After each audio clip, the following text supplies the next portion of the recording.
Halo semuanya dan selamat datang di segmen Freak Off. Nah, dikarenakan kita sudah memasuki bulan November dan beberapa hari lagi kita akan kedatangan film sequel terbaru dari animasi Zootopia, maka dari itu rasanya ini sepertinya merupakan momentum yang sangat sempurna untuk membuatkan pembahasan ini. Dan yap, pada kesempatan kali ini, gue akan membahas salah satu karya fan art yang paling ikonik yang pernah ada, yaitu Zootopia Abortion Comic. Nah, jadi tanpa menunggu lebih lama lagi, kita langsung masuk aja ke pembahasan dalam 3, 2, 1.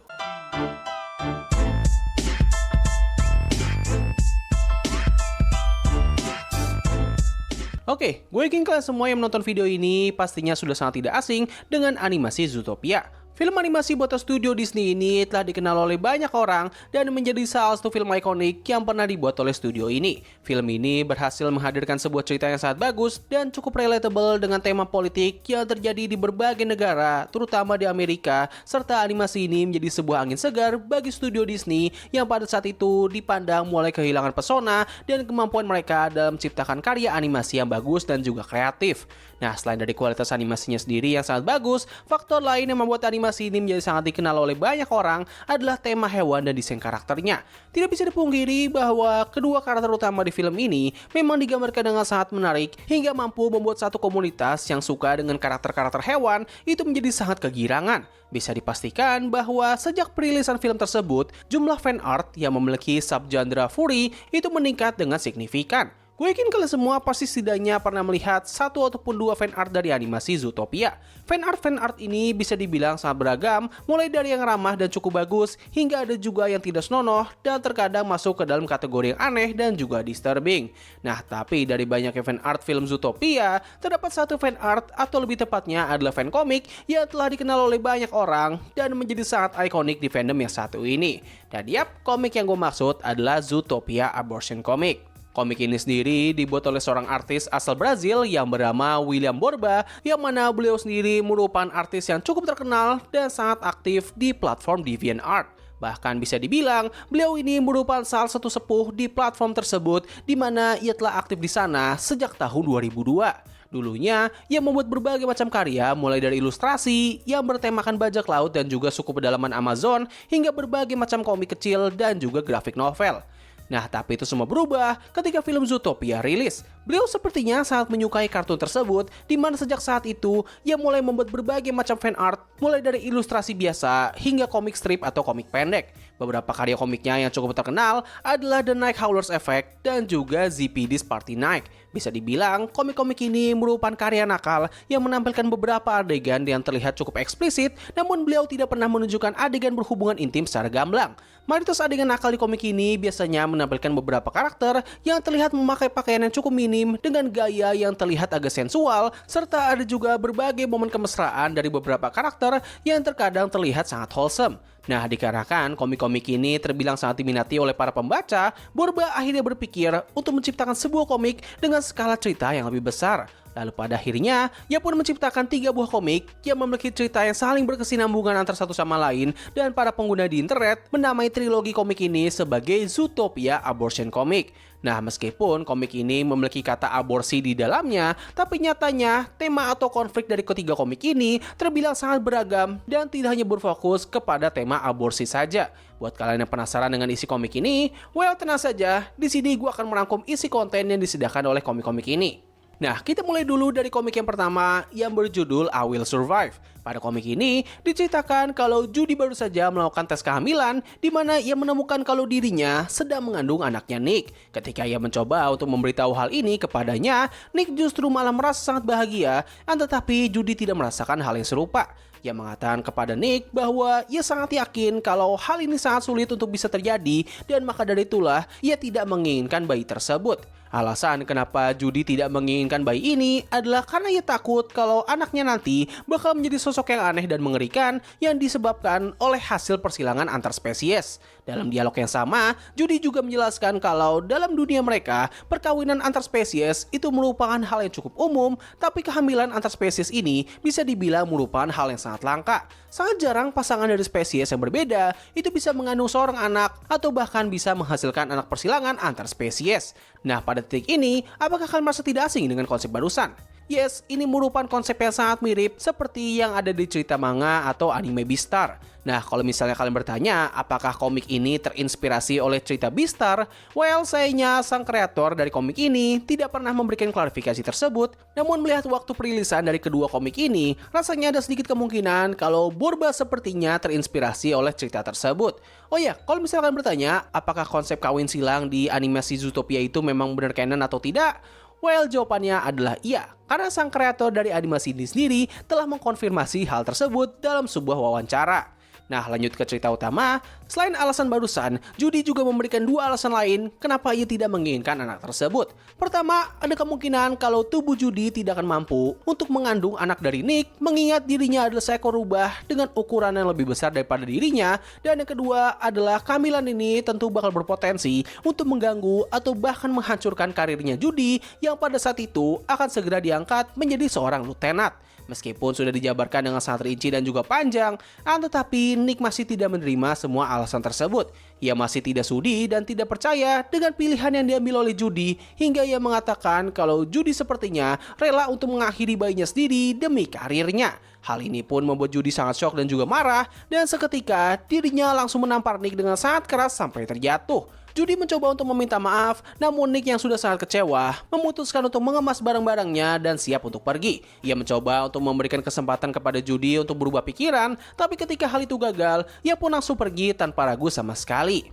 Nah, ketika komik ini pertama kali rilis, orang-orang di internet dibuat sangat terkejut dengan isi konten yang disediakan. Hal ini dikarenakan karya fans, terutama fan komik, itu biasanya tidak memiliki isi cerita yang seserius ini. Biasanya, karya-karya fans itu hanya berisikan cerita pendek dan juga simpel mengenai keseharian dari para karakter di cerita fiksi tersebut, ataupun yang paling tingginya adalah ceritanya berkutat pada konten seksual atau porno. Nah, tapi dalam kasus ini, cerita yang dihadirkan itu terbilang sangat-sangat serius dan bahkan disusun dengan cukup rapih. Tidak hanya itu saja, untuk sebuah fan komik bisa dibilang ini merupakan salah satu fan komik dengan visual terbaik yang pernah dibuat. Desain dari setiap karakter itu dibuat semirip mungkin seperti yang ada di film, dengan tampilan wajah yang sangat ekspresif serta berbagai efek background yang membuat beberapa adegan terlihat sangat hidup, walaupun dalam kasus ini karakter Judy dibuat dengan tampilan yang lebih sensual. Selain itu, hal menarik lain dari komik ini adalah munculnya sebuah perdebatan dari kubu pro-life dan juga kubu pro-choice. Nah, singkatnya, kedua istilah tersebut merujuk kepada dua kubu yang memandang soal topik aborsi secara berlawanan, di mana kubu pro-life memandang kalau janin itu merupakan makhluk hidup yang harus dilindungi serta menentang tindakan aborsi, sedangkan untuk pro-choice, mereka lebih mendukung gerakan aborsi karena wanita itu memiliki hak untuk menentukan nasib dari janin yang ada di tubuh mereka. Beberapa orang menganggap kalau komik ini merupakan gerakan pro-life karena dalam komik tersebut, karakter Judy terus kali digambarkan sebagai sosok yang egois dan tidak berperi kehidupan. Ia selalu mengedepankan dirinya sendiri dan tidak mencoba untuk memikirkan kondisi dari janin yang ada di dalam tubuhnya. Nah, lalu bagaimanakah tanggapan sang kreator terhadap perdebatan ini? Well, beliau hanya membalas kalau komik ini tidak mendukung satupun kubu. Beliau hanya menjelaskan kalau alasan kenapa ia membuat komik ini adalah untuk bersenang-senang dan mencoba untuk menciptakan sebuah cerita fiksi yang berbeda dari umumnya. Komik ini terus kali menjadi perbincangan di internet, di mana beberapa orang menyukainya dikarenakan cerita yang sangat unik dan visualnya yang sangat bagus, namun ada juga yang membencinya dikarenakan komik ini terlihat sangat aneh serta dianggap memiliki kualitas penulisan yang sangat buruk. Semua tanggapan ini sempat membuat beliau mengalami banyak pikiran dan ia terus kali mencoba untuk meluruskan semua kesalahpahaman dan juga kritikan, tapi pada akhirnya ia tidak begitu memperdulikan semua itu dan ia pun kembali membuat cerita kelanjutan dari komik sebelumnya dengan judul Born to Be Alive. Nah, dalam komik ini diceritakan kalau Nick mencoba untuk kembali bertemu dengan Judy setelah beberapa bulan ia memutuskan untuk pergi dan mencoba untuk memulai hidup yang baru. Nah, uniknya terdapat sebuah komik yang berfokus kepada karakter yang berbeda, namun masih satu timeline dengan cerita di komik ini, di mana terdapat sebuah adegan di mana Nick mencoba untuk berhubungan dengan karakter tersebut, tapi pada akhirnya Nick merasa tidak nyaman dan ia pun menyesal karena telah meninggalkan Judy. Setelah berhasil masuk dan sempat bertindak layaknya cowok brengsek, pada akhirnya Nick langsung meminta maaf kepada Judy atas semua hal buruk yang telah ia lakukan. Nah, tapi sayangnya Judy tidak mau memaafkan Nick karena ia telah meninggalkannya ketika Judy sedang melakukan aborsi, yang mana itu dijelaskan sebagai masa-masa terberat di dalam hidupnya. Tidak hanya permintaan maafnya ditolak mentah-mentah, Nick segera menemukan bahwa Judy ternyata telah menemukan pasangan baru, yaitu seekor rubah betina yang bernama Shannon. Yes, Judy kini menjadi seorang lesbong. Ya, tipikal kehidupan di negara barat gak sih? Nah, pengungkapan ini jelas membuat Nick menjadi sangat shock dan dirinya menjadi semakin gila dan sulit untuk dikendalikan. Pada akhirnya, Judy berhasil mengeluarkan Nick dari tempat tinggalnya, lalu ketika sudah tinggal berdua, Judy langsung menghampiri pasangan barunya itu dan seketika panel dari komik ini berubah dari yang awalnya hitam putih kini berubah menjadi berwarna, yang mana ini mengindikasikan bahwa ketika komik ini memiliki warna hitam putih, maka ceritanya bakal menjadi semakin serius dan gelap, namun ketika berubah menjadi berwarna, maka ceritanya ini bakal menjadi bahagia dan penuh dengan keceriaan. Nah, ketika komik ini rilis, beberapa orang masih terus memperdebatkan soal karya buatannya. Beberapa orang ada yang suka dan juga membencinya. Nah, tapi ada juga beberapa yang akhirnya tersadarkan bahwa apa yang diniatkan oleh Borba di komik pertamanya itu ternyata tidak sesuai dengan apa yang mereka kira. Salah satu hal yang disadari oleh orang-orang ini adalah komik tersebut ternyata memang tidak membahas soal pro-life atau pro-choice. Tidak hanya itu saja, beberapa juga merasa kalau komik barunya ini sepertinya merupakan respon atas semua kritikan dan sekaligus meme yang bertebaran di internet mengenai komik pertamanya. Nah, setelah membuat komik tersebut, beliau sepertinya masih belum puas dengan semua ini dan ia pun memutuskan untuk membuat komik berikutnya, yang mana dengan kemunculan komik tersebut, ia pun menamai seri komik ini sebagai Trilogy of Life. Nah, bila sebelumnya ia membuat komik kedua untuk membalas semua kritikan yang dilontarkan kepadanya, untuk komik ketiga ini bisa dibilang ini merupakan ultimatum yang diberikan kepada Borba, di mana cerita dari komik ini terbilang jauh lebih gila daripada dua komik sebelumnya. Nah, jadi dalam komik yang ketiga yang berjudul Never Say Goodbye, diceritakan kalau latar waktu dari komik ini terjadi beberapa tahun pasca peristiwa di komik sebelumnya. Dalam cerita ini dijelaskan kalau Nick telah move on dan memiliki kehidupan yang lebih damai, di mana kini ia bekerja sebagai seorang pemimpin park ranger dan salah satu anggotanya merupakan anak kandungnya sendiri. Ini merupakan pemilihan yang sangat bagus, mengingat dalam flashback dari karakter Nick yang ada di film aslinya, kita diperlihatkan bahwa Nick dulunya memang ingin menjadi bagian dari park ranger. Nah, di saat ia sedang menemani murid-muridnya untuk membeli sebuah es krim, tiba-tiba area di sana mulai dikerumuni oleh banyak orang, yang mana ini semua disebabkan oleh kedatangan wali kota terbaru di Zootopia, yaitu Judy Hopps. Nah, ketika Judy melihat Nick di tengah keramaian, keduanya langsung menghampiri satu sama lain dan lewat dialog mereka, kita bisa tahu bahwa itu merupakan pertemuan mereka setelah bertahun-tahun lamanya tidak bertemu. Di pertemuan ini, Nick mengajak murid-muridnya untuk bertemu dengan sang wali kota dan ia juga memberitahu mereka bahwa ia dan Judy dulunya merupakan rekan kerja yang sangat dekat. Nah, di tengah obrolan yang cukup wholesome ini, tiba-tiba Judy langsung menjatuhkan sebuah informasi politik yang sangat membagongkan. Nah, jadi setelah Judy diangkat menjadi seorang wali kota, terdapat beberapa pihak yang sangat tidak menyukai hal tersebut dikarenakan Judy ini membawakan sebuah program yang bernama Mammal Equality Program, yang mana itu sebenarnya merujuk kepada ideologi demokrasi. Nah, grup yang tidak menyukai hal tersebut langsung membuat sebuah fraksi kecil yang bernama Pro-Prey dan juga Pro-Prets. Ya, seharusnya kalian sudah bisa tahulah dua kata itu merujuk kepada apa. Nah, uniknya dalam komik ini diperlihatkan bahwa fraksi Pro-Prey itu merupakan parodi dari ideologi fasis Nazi. Nah, dikarenakan kondisi inilah Judy selalu dikawal oleh banyak sekali bodyguard. Setelah obrolan itu, pasangannya Judy akhirnya datang sambil membawa dua angkat mereka, yaitu seekor anak panda merah dan juga seekor anak zebra. Nick yang melihat Shannon awalnya sempat merasa canggung, namun ia segera menenangkan kondisi dengan meminta maaf atas perlakuan buruknya dulu. Semuanya pun langsung berbahagia dan sebelum mereka berpamit, Judy dan Nick berpelukan dan keduanya kini sudah saling berdamai, serta Judy mengatakan kepada Nick kalau apabila ia membutuhkan bantuannya, maka ia bisa menghubunginya. Nah, pada awalnya, momen ini merupakan akhir dari komik tersebut, namun tidak lama setelah komik itu rilis, Borba segera memberitahu bahwa ia akan merilis 8 halaman tambahan untuk menjadi konklusi sebenarnya dari komik tersebut. Dalam pengumuman ini, ia memberitahu bahwa 8 komik tersebut akan memiliki konten yang terbilang cukup sensitif dan kontroversial, serta ia juga menghimbau agar orang-orang yang tidak suka dengan hal tersebut untuk tidak membaca halaman tambahan ini. Nah, memangnya 8 halaman tersebut berisikan tentang apa? Well, pada awalnya, kita diperlihatkan dengan wali kota Judy bersama dengan keluarganya sedang menaiki sebuah mobil pemerintah untuk melakukan iring-iringan di halayak publik. Di tengah masa yang berbahagia itu, tiba-tiba Judy langsung ditembak dari belakang oleh dua sosok, yaitu seekor gajah dan juga beruang.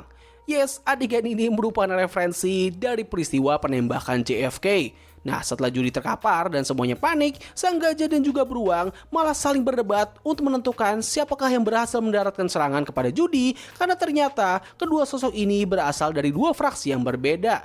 Oh ya, dari sini kita bisa tahu bahwa fraksi Proprets itu ternyata parodi dari komunis ya. Nah, keduanya pun akhirnya ditangkap dan setelah itu terungkap bahwa peluru yang ditembakkan kepada Judy ternyata merupakan sebuah paintball yang berisikan selai berry dengan kandungan gula yang sangat tinggi. Komik ini pun ditutup dengan wajah Judy yang dipenuhi oleh selai tersebut sedang dijilati oleh kedua anaknya. Nah, jadi begitulah seluruh kisah dari komik Zootopia Aborsi. Sebuah peristiwa di internet yang terbilang sangat menarik dan seru untuk diikuti. Kalau kalian bertanya gimana pendapat gue soal komik ini, well gue bisa katakan kalau ini merupakan salah satu fan komik yang paling seru yang pernah gue baca. Cerita dari komik ini awalnya memang terlihat agak serius, tapi dikarenakan keseriusan dan kegilaan itulah, internet langsung membuat banyak sekali meme dan juga parodi dari komik tersebut. Nah, tapi dikarenakan respon itulah, sang kreator akhirnya melanjutkan cerita dari komik ini dengan isi yang lebih absurd dan juga nyeleneh. Hal yang cukup menggelitik dari semua ini adalah bagaimana orang-orang di internet memberikan kritikan yang sangat-sangat serius terhadap komik ini. Mereka seolah-olah sedang memberikan kritik terhadap sebuah karya yang dibuat oleh sosok ternama ataupun perusahaan besar yang padahal komik ini sendiri hanya dibuat oleh seorang artis yang sedang melakukan sebuah eksperimen dan juga bermain-main saja. Kalau kita memandang secara serius, jelas komik ini jauh dari kata bagus dan malah bisa dibilang cukup berantakan, terutama dari segi narasi dan juga dialog karakter. Nah, tapi untuk sebuah hiburan, ini jelas merupakan komik yang sangat seru untuk dibaca. So, begitulah yang bisa gue bahas pada video kali ini. Tulis pendapat kalian mengenai topik yang sedang gue bahas kali ini di kolom komentar di bawah. Jadi mungkin cukup sekian dari video gue kali ini. Terima kasih atas waktu yang telah kalian luangkan untuk menonton video gue. Gue undur diri, sampai ketemu lagi di video selanjutnya. Bye!